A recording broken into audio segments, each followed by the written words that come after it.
Welcome back to this lecture. So இந்த வீடியோல function எப்படி பண்றது அப்படின்னு சொல்லிட்டு ஹேண்ட்ஸ் ஆன் பார்க்க போறோம். ஸோ ஆல்ரெடி இப்போ நீங்க சூப்பர் ஃபெமிலியரா இருப்பீங்கன்னு நினைக்கிறேன். ஜூபிட்டர் நோட் புக்லாம் எப்படி ஓப்பன் பண்றது அப்படின்னு சொல்லிட்டு. So function and class create பண்றது ரொம்ப கஷ்டம்லாம் கிடையாதுங்க. நீங்க ஆல்ரெடி கண்ட்ரோல் ஸ்ட்ரக்சர்ஸ் வரைக்கும் நீங்க சூப்பர் தெளிவா இருக்கீங்க. இஃப் எல்ஸ் ஃபார் லூப் வர நீங்க சூப்பர் கிளியரா இருக்கீங்க அப்படின்னா function doesn't take much time. அது என்ன அப்படின்னு சொல்லிட்டு நம்ம பார்த்துடலாம். ஸோ நான் என்ன பண்றேன்னா இந்த கண்ட்ரோல் ஸ்ட்ரக்சர்ஸ் ஃபைலையே நான் ஓப்பன் பண்றேன். சரிங்களா? ஓப்பன் பண்ணிட்டு நான் இதுலயே நான் காப்பி பண்ணிக்கிறேன். ஸோ மேக் ஒன் காப்பி இருக்கும் இல்லையா? ஸோ மேக் ஒன் காப்பி போட்டு நான் காப்பி பண்ணிக்கிறேன். So file make a copy. So இந்த மேக் அ காப்பில நான் என்ன பண்ண போறேன் அப்படின்னா இதுக்கு பேர் மட்டும் நான் மாத்திக்கிறேன். ஏன்னா நம்மளுக்கு அந்த உள்ள இருக்கிற கோடிங்ஸ் வந்து ரொம்ப ரொம்ப முக்கியம். ஸோ இதுக்கு வந்து I'm going to put a name function hyphen S. இதுல வந்து oops அப்படின்ற கான்செப்ட்ல நம்ம இதை பார்க்குறோம் அப்படின்ற மாதிரி நான் பேர் வச்சிருக்கேன் இதுக்கு. சரிங்களா? ஸோ ஆல்ரெடி நம்ம என்ன பார்த்தோம்? இஃப் பார்த்தோம். அதுக்கு ஒரு இன்புட் யூசர் கிட்ட இருந்து எப்படி வாங்குறதுன்னு பார்த்தோம். ஸோ ஃபர்ஸ்ட் ஒரு கண்டிஷனுக்கு செக் பண்ணோம். அதுக்கப்புறம் 2 கண்டிஷன் வந்ததுன்னா ஒரு இன்புட்டுக்கு, இதுதான் ரொம்ப ரொம்ப முக்கியங்க, ஒரு இன்புட்டுக்கு 2 கண்டிஷன் செக் பண்ணணும் அப்படின்னா இஃப் எல்ஸ் நீங்க போலான்னு சொல்லிட்டு நம்ம பார்த்தோம். அதே மாதிரி ஒரு இன்புட்க்கு மோர் தென் 2 கண்டிஷன்ஸ் அப்படின்னா இஃப் எல்ஃப் போலாம் அப்படின்றத நம்ம பார்த்தோம். ஸோ இது எல்லாமே இஃப் ஃபேமிலியில. அதுக்கப்புறம் ஃபார் லூப்ல நம்ம என்ன பார்த்தோம் அப்படின்னா ஃபார் லூப்ல நம்ம என்ன பார்த்தோம்? Multiple inputs one set of procedure. இப்போ லிஸ்ட்டுக்குள்ள இருக்கிறது பார்த்தீங்கன்னா மல்டிபிள் இன்புட்ஸ். அந்த மல்டிபிள் இன்புட்ஸை நம்ம இந்த if statement, if elif statement is a set of procedure. ஒரு இன்புட்டுமே இந்த செட் ஆஃப் ப்ரொசீஜருக்குள்ள போயிட்டு வரணும். ஒவ்வொரு இஃப் எல்ஸ்லையுமே செக் பண்ணிட்டு வரணும் அப்படின்றத போது பார்த்தோம். அப்போ what is the pattern when you have to choose for loop அப்படின்னா என்னது? மல்டிபிள் இன்புட்ஸ், அது எல்லாம் ஒரு செட் ஆஃப் ப்ரொசீஜர் கூட செக் பண்ணிட்டு வரணும் அப்படின்னா நீங்க ஃபார் லூப் யூஸ் பண்ணணும் அப்படின்றது தான் நம்ம பார்த்தது. ஸோ இது எல்லாமே எவ்ரிதிங் இஸ் ஃபைன். ஸோ இது வரைக்கும் உங்களுக்கு தெரியும். இதுல இருந்து நான் என்ன பண்ண போறேன் அப்படின்னா I am going to create a function. So function create பண்றது ரொம்ப பெரிய விஷயம்லாம் இல்லை. ஆல்ரெடி நான் சொன்ன மாதிரி ஸோ ஃபங்க்ஷன் அப்படின்ற கீவேர்ட் நீங்க யூஸ் பண்ணணும். ஸோ ஃபங்க்ஷன் கீவேர்டுக்கு அப்புறம் கிவ் அ ஸ்பேஸ். ஸோ நீங்க ஸ்பேஸ் கொடுத்ததுக்கு அப்புறம் you have to keep a function name. இந்த இடத்துல நீங்க function name வந்து ஒன்று போடணும். ஸோ அந்த function name நம்ம என்ன போடலாம்? என்ன ஃபங்க்ஷன் போடலாம்? ஸோ ஃபர்ஸ்ட் நம்ம என்ன பண்ண போறோம் அப்படின்னு பார்க்கலாம். ஸோ நான் என்ன பண்ணலான்னு இருக்கேன்னா இந்த மல்டிபிள் ஏஜஸ் இருக்கு இல்லையா? அந்த மல்டிபிள் ஏஜஸ் இந்த ஒரு ஃபங்க்ஷன் நான் ஒரு 100 நம்பர்ஸ் கொடுத்தேன் அப்படின்னா அந்த 100 நம்பர்ஸ்மே இட்ஸ் லைக் அன் ஏஜ். அந்த ஏஜ்ல எனக்கு என்ன ஆயிட்டு வரணுங்க? ஒவ்வொரு ஏஜும் என்னென்ன கேட்டகரி கீழே வருவாங்க அப்படின்னு சொல்லிட்டு எனக்கு செக்ரிகேட் ஆயிட்டு வரணும். இதுதான் என்னோட ரெக்யர்மெண்ட். உங்க மேனேஜர் உங்களுக்கு கொடுத்த ரெக்யர்மெண்ட். சரிங்களா? ஸோ ஆல்ரெடி நீங்க என்ன பண்ணிட்டீங்கன்னா நீங்க இதெல்லாமே கிராஸ் செக் பண்ணிட்டீங்க. ஸோ இது வந்து நான் என்ன பண்ண போறேன் அப்படின்னா இதுக்கு பேரு ஏஜ் ஏஜ் ஏஜ் கேட்டகரி அப்படின்னு போட போறேன். இதுக்கு பேர் நான் ஏன்னா ஏஜ் வச்சு நம்ம கேட்டகரி பண்றோம் அதுதான் இல்லையா? ஸோ ஏஜ் கேட்டகரின்னு பேர் வச்சுட்டு நான் என்ன பண்ணிடுறேன் அப்படின்னா இது இந்த மாதிரி க்ளோஸ் பண்ணி என்டர் கொடுத்துட்றேன். ஸோ இப்போ என்டர் கொடுத்துட்டேன்னா எனக்கு அதே பொசிஷன்ல வந்துருது. ஸோ நான் இதுக்கு ஆல்ரெடி என்னோட ஸ்டேட்மெண்ட்டுக்கு நான் லாஜிக் எல்லாம் செக் பண்ணிட்டேன். அந்த லாஜிக் எனக்கு ரொம்ப சூப்பர்பாவே ஒர்க் அவுட் ஆகுது. ஸோ தட் நான் என்ன செய்ய போறேன் அப்படின்னா இதை அப்படியே இதுக்கு கீழே பேஸ்ட் பண்ண போறேன். பண்ணிட்டு ஸோ நான் லாஸ்ட் கிளாஸ்லயே உங்களுக்கு என்ன சொல்லியிருந்தேங்க? ஜஸ்ட் இங்க ஃபங்க்ஷன் நேம் உள்ளுக்குள்ள உங்களுக்கு என்னென்ன நடக்குதோ என்னென்ன ப்ராசஸ் பண்ணுமோ நீங்க எழுதிக்கோங்க. ஃபைனலா நீங்க என்ன ரிட்டர்ன் பண்ணணும்னு நினைக்கிறீங்களோ அதை நீங்க ரிட்டர்ன் பண்ணுங்க அப்படின்னு சொல்றோம். சரிங்களா? ஸோ ரிட்டர்ன் இல்லாமயே வேலை செய்யும். ரிட்டர்ன் இருந்தும் உங்களுக்கு வந்து வேலை செய்யும். சரிங்களா? ஸோ ஏஜ் கேட்டகரி ஃபார் ஏஜ்ல இந்த எல்லாமே பண்ணியாச்சு. பட் இன்னும் இந்த பர்டிகுலர் ஃபங்க்ஷனுக்கு மெமரியில நம்ம என்ன பண்ணல? இந்த ஜூபிட்டர் நோட் புக்கை ரன் பண்ணவே இல்லை. ஸோ லிஸ்ட் அப்படின்ற ஒன்று கிரியேட் ஆயிருக்காது. ஸோ தட் நான் என்ன பண்ண போறேன் அப்படின்னா இந்த லிஸ்ட்டை நம்மளோட பர்பஸ்க்காக இந்த இடத்துல நான் கீழே ஜாயின் பண்ணி போட்டுக்கிறேன். சரிங்களா? So let me add over here. So plus simple கொடுத்து இந்த இடத்துல 2-3 செல்ஸ் வந்து நான் ஆட் பண்ணிக்கிறேன்.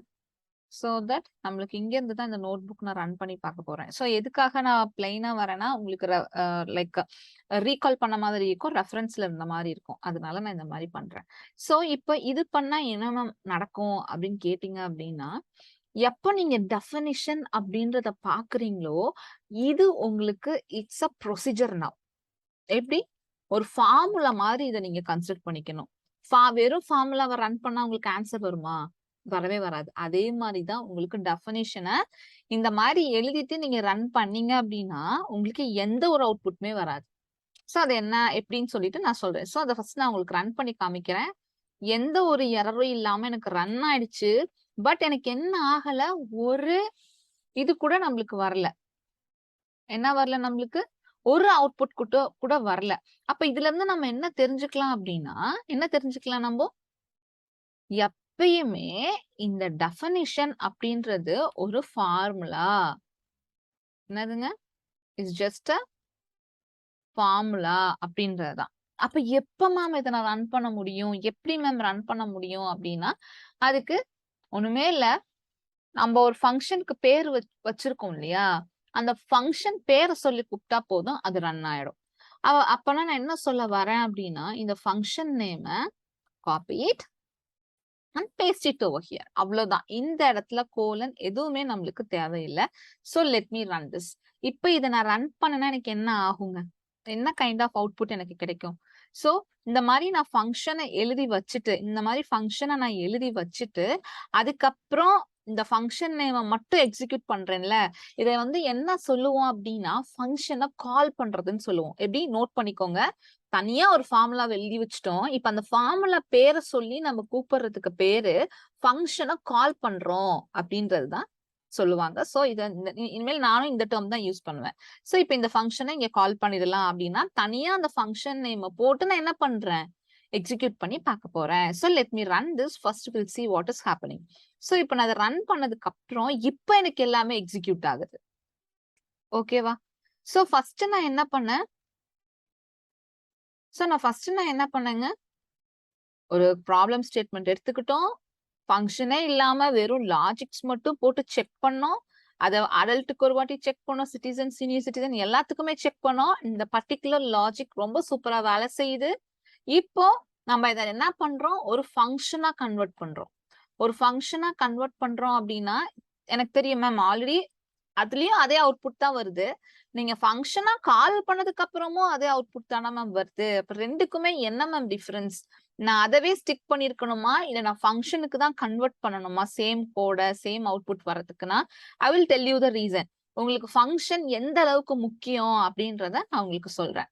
சோ இந்த டவுட் இருந்தா அப்படியே ஹோல்ட் பண்ணுங்க. ஃபர்ஸ்ட் இத ஃபுல்லா நம்ம முடிச்சுட்டு அதுக்கப்புறம் அந்த டவுட்ட உங்களுக்கு நான் கிளாரிஃபை பண்றேன். ஏன்னா, இது எல்லாமே ஸ்டூடண்ட்ஸ் நான் சொல்லிக் குடுக்கும்போது கேட்ட டவுட். அதுதான் நான் பேரலலா உங்களுக்கு நான் கிளாரிஃபை பண்ணிட்டே வரேன். சரிங்களா? சோ இப்ப என்ன பண்ணிட்டோம்? இத கால் பண்ணிட்டோம். வெறும் ஃபங்ஷனா இருக்கும்போது உங்களுக்கு எந்த அவுட்புட்டும் வரல. பட் அதே ஃபங்ஷன் நேம இங்க நான் கூப்பிடும்போது எனக்கு வந்துருச்சு. இப்போ இது வொர்க் ஆகுது. இப்ப நம்ம ஒரு வாட்டி ஒரு குட்டி மேனுவல் ப்ராசஸ் வந்து பண்ணிட்டு வந்துரலாம். இந்த இடத்துல என்ன வொர்க் ஆயிருக்கு அப்படின்றத நம்ம கொஞ்சம் பார்த்துட்டு வந்துரலாம். சரிங்களா? சோ இப்போ என்ன ஆகும்னா, இந்த ஸ்டேட்மெண்ட் எக்ஸிக்யூட் ஆகும்போது, நம்ம மெமரில போய் செக் பண்ணும். இல்லாட்டினா இந்த கோடிங்ல போய் இங்க செக் பண்ணும். இதே ஃபங்ஷன் நேம் வச்சு ஏன்னா டிஏஎஃப் பார்த்துருச்சுனாலே இது ஃபங்ஷன் இத ஐடென்டிஃபை பண்ணிக்கும். எப்ப இந்த மாரி பேராந்திசிஸ் கூப்பிட்டு நீங்க ரன் பண்றீங்களோ, அப்ப பைத்தானுக்கு தெரியும் நீங்க ஒரு ஃபங்ஷன தான் கால் பண்றீங்கன்னு. அப்ப ஃபங்ஷன தான் கால் பண்றீங்கன்னா, எங்க எங்க டிஏஎஃப் இருக்குன்னு பார்க்கும். இந்த டிஏஎஃப் எங்க இருக்கோ அது பக்கத்துல நம்ம எங்க கால் பண்ணியிருக்கிற நேமும், இங்க கால் பண்ணியிருக்கிற நேமும் சேமா இருக்கான்னு பார்க்கும். சேமா இருந்துச்சு அப்டின்னா, உள்ளுக்குள்ள நம்ம என்ன கோடிங்ஸ் எழுதியிருக்கோமோ எக்ஸிக்யூட் ஆக ஆரம்பிச்சுரும். அப்ப already for age in list இருக்கு. சோ லிஸ்ட்ல இருக்கக்கூடிய இந்த டெர்ம்ஸ் எல்லாமே உங்களுக்கு என்ன ஆயிடுங்க? லோட் ஆயிரும். அப்ப ஃபர்ஸ்ட் 23 இங்க இருக்கும். சோ 23 இஸ் லெஸ் தென் 18 அப்படின்னு கேட்டீங்கன்னா, கிடையாது. சோ இந்த கண்டிஷன் எக்ஸிக்யூட் ஆகாது. 23 இஸ் லெஸ் தென் 35 அப்படின்னு கேட்டா, எஸ் இந்த கண்டிஷன் சாட்டிஸ்ஃபை ஆகும். அதனால இங்க அடல்ட் பிரிண்ட் ஆயிடும். சோ ஒன்ஸ் இது எக்ஸிக்யூட் ஆயிடுச்சுன்னா, இது எதுவுமே எக்ஸிக்யூட் ஆகாது. நீங்க கேட்கலாம், மேம் இந்த இடத்துல ரிட்டர்ன் ஸ்டேட்மெண்ட்டே வரலையே மேம்னு. சோ இந்த இடத்துல நம்ம எதுவுமே ரிட்டர்ன் பண்ண போறது இல்ல. சோ அஸ் ஆஃப் நவ் இந்த ப்ரோகிராம்ல நான் வெறும் என்ன பண்றேன்? பிரிண்ட் ஸ்டேட்மெண்ட் இருக்கிறதுனாலே எனக்கு அவுட்புட் வந்து டிஸ்ப்ளே ஆகுது. இதே ப்ரோக்ராம ரிட்டர்ன் ஸ்டேட்மெண்ட்டுக்கு எப்படி பண்றது அப்படின்னு நான் நெக்ஸ்ட் இதுல உங்களுக்கு நான் சொல்றேன். As of now return statement இல்லாம எப்படி இது வேலை செய்யுது அப்படின்றத உங்களுக்கு நான் காமிக்கிறேன்.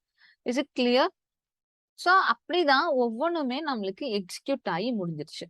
So super. ஒரு ஃபர்ஸ்ட் ஃபங்க்ஷன் எப்படி கிரியேட் பண்றது எவ்வளவு ஈஸியா இருக்கு. ஒன்ஸ் நம்ம லாஜிக் செக் பண்ணிட்டோம் அப்படின்னா அதை ஈஸியா ஒரு ஃபங்க்ஷன் நேம் போட்டு அதை அப்படியே அதுக்கு கீழே ஹைரார்கில காப்பி பண்ணிட்டீங்கன்னா முடிஞ்சது. பியூட்டிஃபுல் ஃபங்க்ஷன்ஸ் உங்களுக்கு கிரியேட் ஆயிடும். சோ நான் நெக்ஸ்ட் வீடியோல ரிட்டர்ன் ஸ்டேட்மெண்ட் வச்சு இந்த ஃபங்க்ஷனை நான் அகைன் நான் உங்களுக்கு சொல்றேன். அதுக்கப்புறம் நான் இந்த ஃபங்க்ஷன்ல டிஸ்கஸ் பண்ண அந்த எதுக்காக ஃபங்க்ஷனுக்கு போறோம், என்ன அட்வான்டேஜ் இருக்கு அப்படின்றது எல்லாமே அப்கமிங் வீடியோஸ்ல பார்க்கலாம். சோ இப்ப நான் சொன்ன விஷயத்தெல்லாம் திரும்ப ரீகால் பண்ணி உங்களுக்கு புரியுற மாதிரி நோட் பண்ணி வச்சுக்கோங்க. நெக்ஸ்ட் வீடியோல நான் உங்களை பார்க்குறேன்.